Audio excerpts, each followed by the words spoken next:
Give me the Bible, star of gladness gleaming, to cheer the wanderer lone and tempest-tossed. No storms can hide that radiance peaceful beaming, since Jesus came to seek and save the lost. Give me the Bible, holy message shining, thy light shall guide me in the narrow way. Precept and promise, law and love combining, till night shall vanish in eternal day.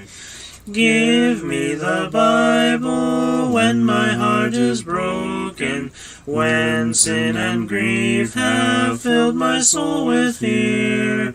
Give me the precious words by Jesus spoken. Hold up faith's lamp to show my Savior near. Give me the Bible, holy message shining, thy light shall guide me in the narrow way. Precept and promise, law and love combining, till night shall vanish in eternal day. Give me the Bible, all my steps enlighten, teach me the dangers of these realms below. That lamp of safety o'er the gloom shall brighten, that light alone the path of peace can show.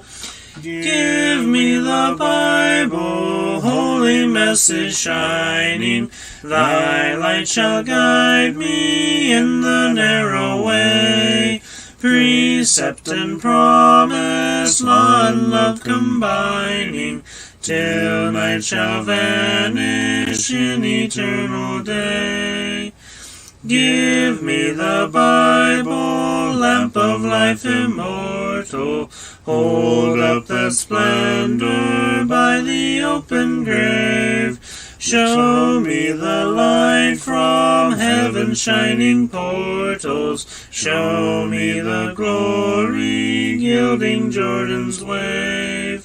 Give me the Bible, holy message shining, thy light shall guide me in the narrow way. Precept and promise, law and love combining, till night shall vanish in eternal day.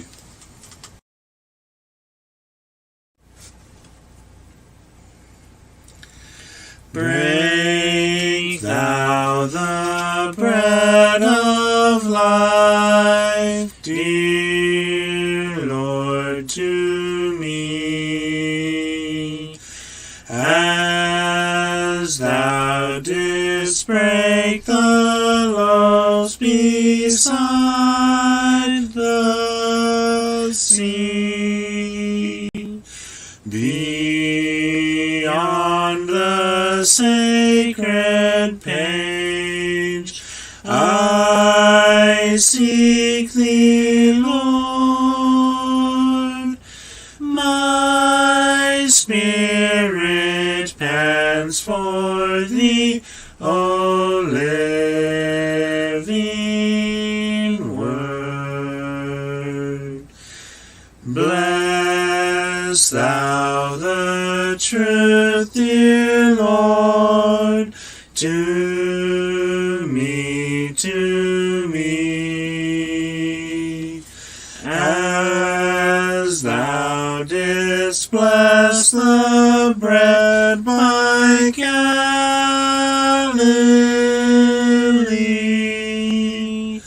Then shall all bondage cease, all fetters fall, and I shall find my peace, my all in all.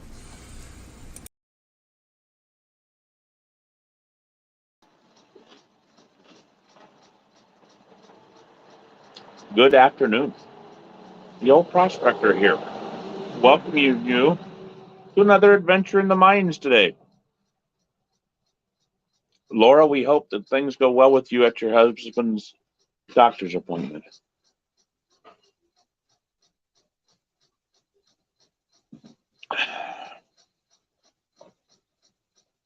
Our vein that we're going to be examining today as we head down into the mine of the good Lord's Word.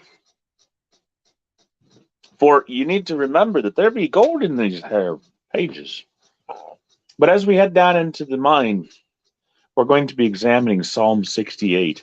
And let's get right into it. Psalm 68 is another psalm to the chief musician. It is a song of David. And David writes, "Let God arise, let his enemies be scattered, let them also that hate him flee before him. As smoke is driven away, so drive them away. As wax melteth before the fire, so let the wicked perish at the presence of God. But let the righteous be glad. Let them rejoice before God. Yea, let them exceedingly rejoice. Sing unto God. Sing praises unto his name. Extol him that extol him that rideth upon the heavens by his name. Yah. And rejoice before him. A father of the fatherless and a judge of the widows is God in his holy habitation. God setteth the solitary in families. He bringeth out those which are bound with chains, but the rebellious dwell in a dry land. O God, when thou wentest forth before thy people, when thou didst march through this wilderness,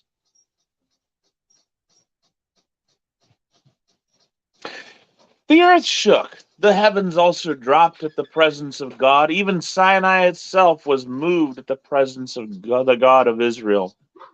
Of God, the God of Israel. Thou, O God, didst send a plentiful rain, whereby thou didst confirm the inheritance, or thine inheritance, when it was weary. Thy congregation hath dwelt therein. Thou, O God, hast prepared of thy goodness for the poor. The Lord gave the word. Great was the company of those that published it.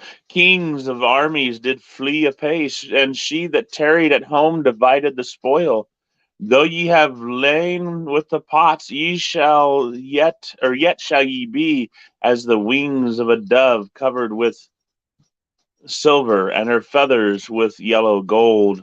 When the Almighty was scattered, when the Almighty scattered kings in it, it was white as snow in Salmon.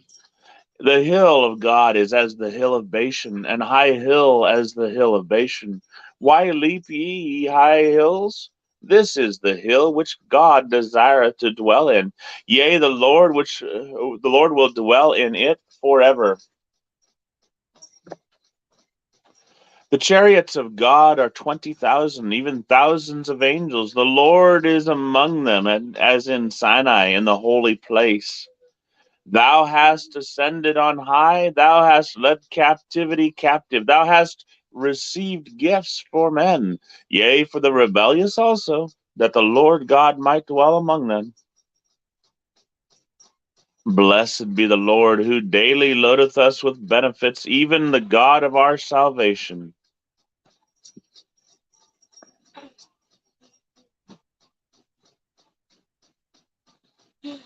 He that is our God is the God of salvation, and unto God the Lord belongeth the issues from death.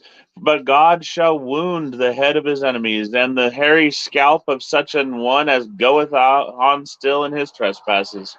The Lord has said, I will bring again from Bashan, I will bring my people again from the depths of the sea, that thy foot may be dipped in the blood of thine enemies, and the tongue of thy dogs in the same.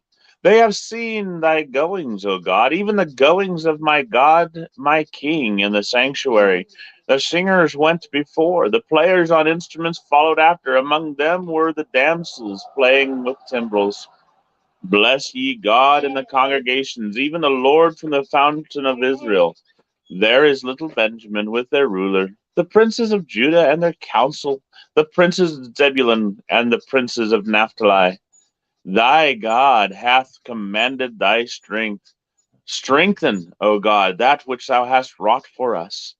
Because of thy temple at Jerusalem shall kings bring presents unto thee.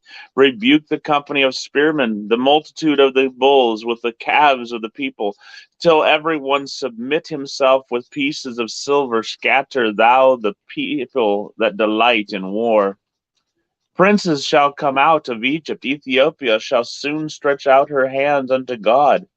Sing unto God, ye kingdoms of the earth. O sing praises unto the Lord.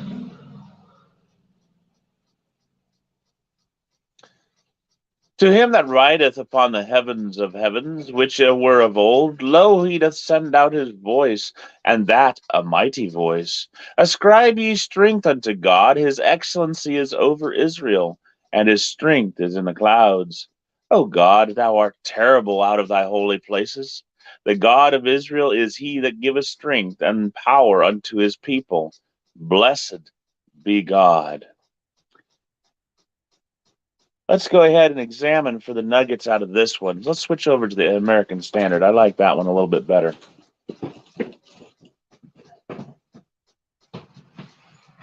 No. Ezra. American Standard.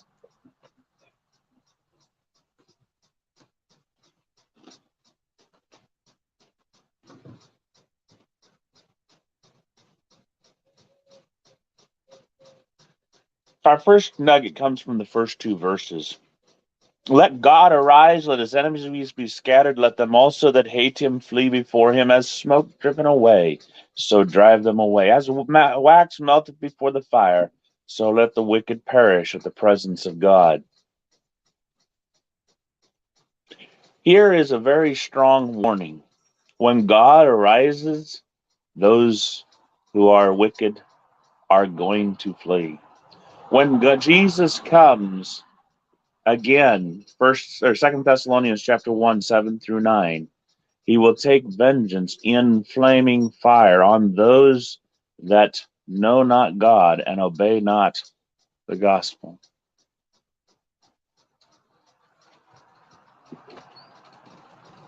David here says, let God arise and let his enemies be scattered. Let them that hate him flee before him. As smoke is driven away, so drive them away. As wax melteth before the fire, so let the wicked perish at the presence of God. And that's exactly what's going to happen. Let's make sure that we spread the word that when God returns, there will be a reckoning. Let God deal with those who are wicked. Don't worry yourself about them. That is not to say that we shouldn't stand for what is right, as we have been watching Daniel, as he placed himself between Nebuchadnezzar and those who were the wise men. He placed himself between them and brought deliverance to them because God revealed the dream. Stand for what is right, but let God carry out the justice. Let God carry out judgment against the wicked. Realize that, as Paul wrote in Romans 12, verses 17-21, that vengeance belongs to God. Our second nugget comes from 3 and 4. Let the righteous be glad. Let them exult before God. Yea, let them rejoice with gladness. Sing unto God. Sing praises to his name. Cast up a highway for him that rideth through the deserts. His name is Jehovah. Exult ye before him. Those who are righteous have nothing to fear from God, because they are doing righteousness even as he is righteous. And that particular verse is found in 1 John chapter 3. Let's see if I can bring up the exact reference for you.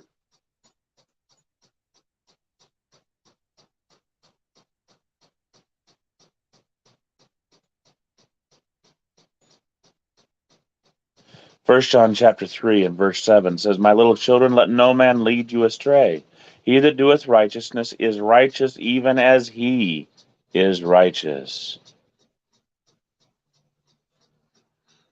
The righteous, those who do the work that God has set them for, or set for them to do, have nothing to fear from God. Rather, what they do have is the opportunity to rejoice. Let the righteous be rejoiced. They're not going to melt away. They're not going to be driven like smoke. They're not going to flee at the presence of God. No, they're going to exult. They're going to rejoice.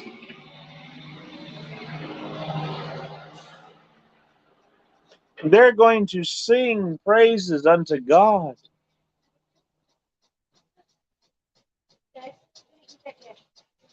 So don't fear.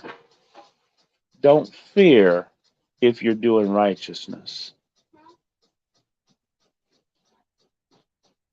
Look at verses 5 and 6 now. As we go into 5 and 6, we see another nugget, and this is found.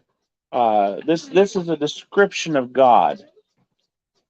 Notice, if you will, a father of the fatherless, a judge of the widows, is God in His holy habitation.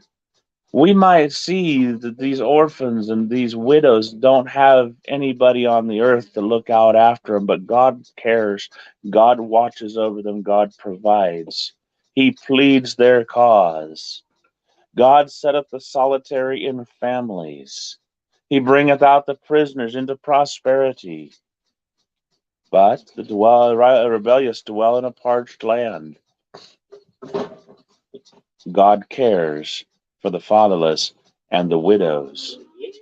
And this is something that you and I need to develop as well. A care and a concern for the widows and the fatherless. James chapter 1, verse 27. Pure religion and undefiled is this, that we visit the widows and the fatherless in their affliction and keep ourselves unspotted from the world.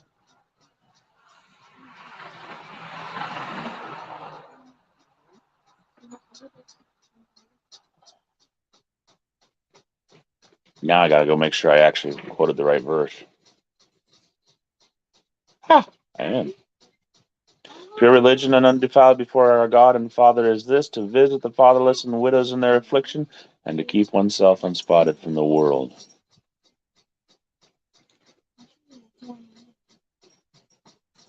Verses 7 through 10 speak of another occurrence, another aspect of God.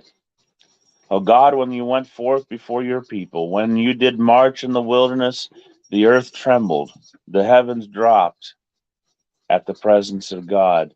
Sinai at the presence of God, the God of Israel. We remember in Exodus when God came down upon Mount Sinai, the earth quaked. There was a great and terrible darkness over around Sinai, and there was the quaking, and it looked like fire on the mountain. O thou, O God, did send a plentiful rain, thou didst confirm thine inheritance when it was weary. Thy congregation dwelt therein.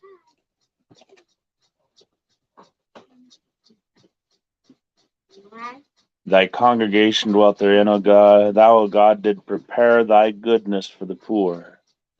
When he went and brought his people forth from Egypt, God took care of them through their 40 years of wandering. He provided manna when they were hungry. He provided quail when they needed meat. He provided healing. He provided direction. He made sure that none of their clothes wore out, none of their shoes wore out. He provided protection. All that God provided. So God takes care of His people, not just the poor and not just the fatherless and the widows, but all of His people. Stop and think for a moment. If God can care for a people of of over 1 million refugees as they depart from Egypt and head to Canaan, how small and insignificant are your needs? He watched over an entire people for 40 years in their wanderings in the desert. And do you think he can't mind you and your little needs? Oh, yes, seek ye first the kingdom of God, and all these things shall be added unto you. Matthew 6:33. Look what happens in our fifth nugget, verses 13 through 15. When you lie among the sheepfolds, it is as the wings of a dove covered with silver, and her pinions with yellow gold. When the Almighty scattered kings therein, it was as when it snoweth in Zalman. A mountain of God is the mountain of Bashan. A high mountain is the mountain of Bashan. This is descriptive of when God was taking care.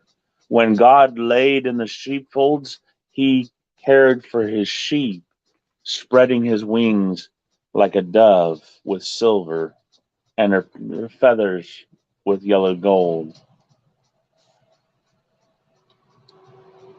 You know, when the Almighty scattered the enemies, the kings therein, it was just like snow falling. They flew off.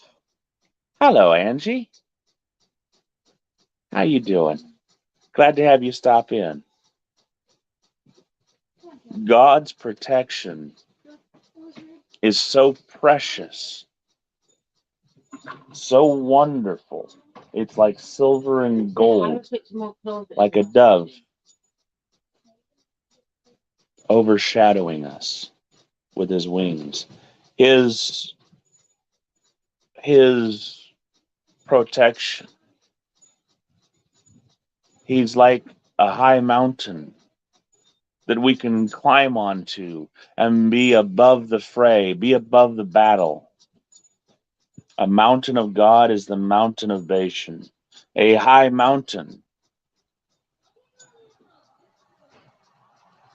Run to God in your distress, and he will protect you. 17 through 19, we come again with another description similar to what we found in 5 and 6. Look at this. The chariots of God are 20,000, even thousands upon thousands. The Lord is among them, as in Sinai in the sanctuary. Thou hast ascended on high, thou hast led away captives. Thou hast received gifts among men, yea, among the rebellious also, that Jehovah God might dwell among them. Blessed be the Lord, who daily beareth our burden, even the God who is our salvation. One of the names for God in the Old Testament is Yahweh Tsabaoth, which in interpreted means God, the God of the heavenly armies. The armies of God are more than 20,000. They're able to completely and absolutely surround you so that nothing can ever reach you.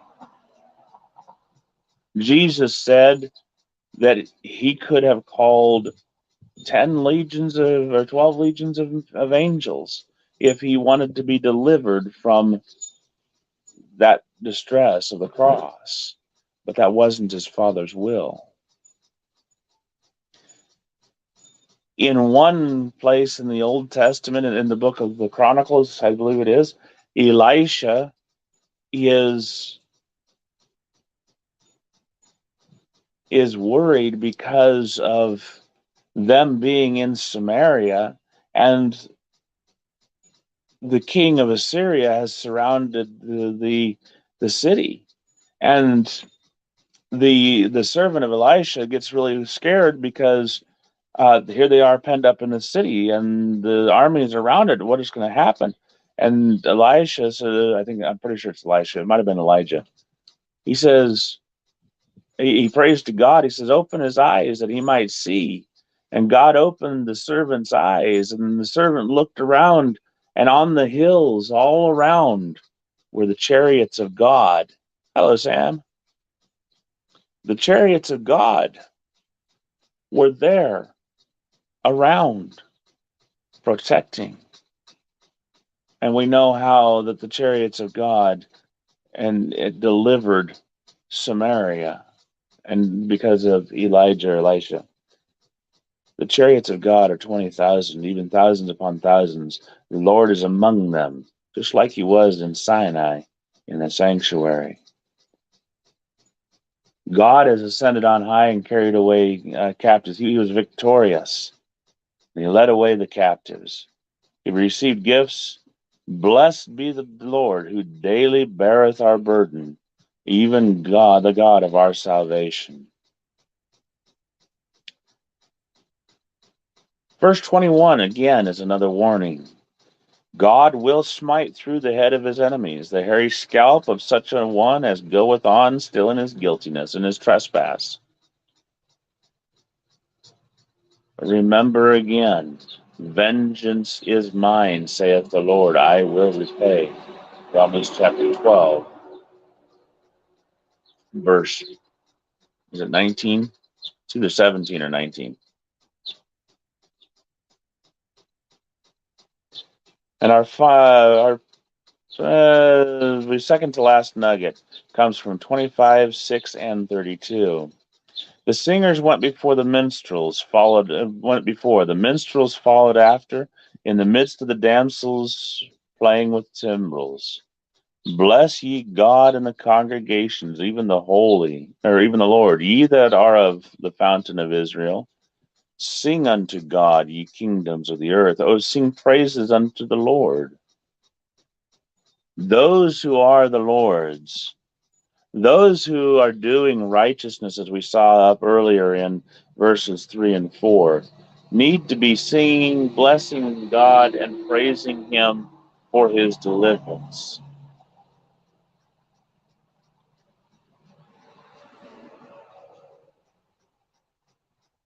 We need to be rejoicing in the fact that our God is the God of the heavens. We need to rejoice and be glad. Sing unto God, ye kingdoms of the earth, verse 32. Oh, sing praises unto the Lord. And again, our final nugget, a description again of God. To him that rideth upon the heaven of heavens, which are of old, he uttereth his voice, a mighty voice. Ascribe ye strength unto God. He's telling everyone to pay homage, to record, as it were, the strength of God. Ascribe ye strength unto God. His excellency is over Israel, and his strength is in the skies. David finishes out his psalm by saying, O God, thou art terrible out of thy holy place. Your strength is terrible. Your strength is almighty. The God of Israel, he giveth strength and power unto his people. Blessed be God.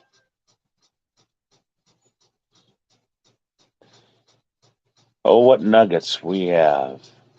We have nuggets of warning. God will take vengeance on them that know not God and that obey not the gospel of his Son, Jesus Christ. That's in verses 1, 2, and 21. The righteous have nothing to fear, for they are doing the will of God. They are doing the righteousness of God. Verses 3, 5, 4, 25, 6, and 32.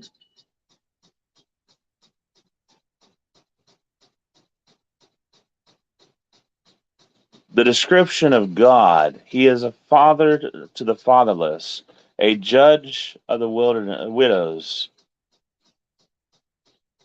He gives families to the solitary.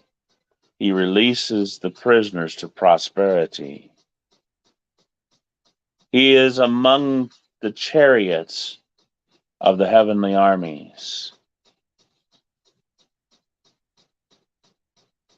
He is among them in the sanctuary. He is blessed. He rides upon the heavens. He has all strength. He is great and terrible, almighty. He gives strength and power to those of his people. That's found in verses 5, 6, 17 through 19, and 33 through 35. A beautiful description of God that we need to pay attention to. Our fourth nugget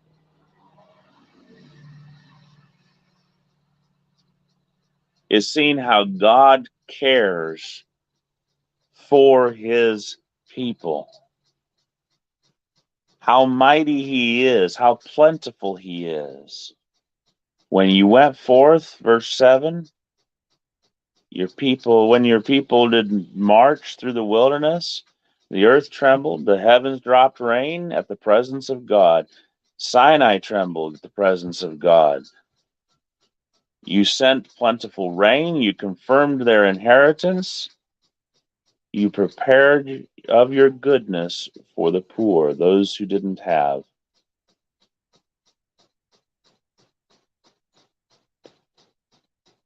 And finally,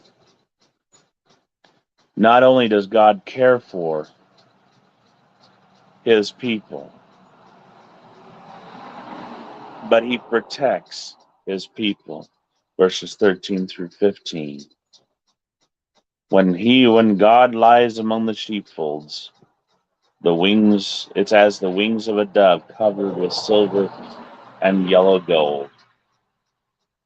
When the Almighty scatters kings, it's like snow being driven in Salmon.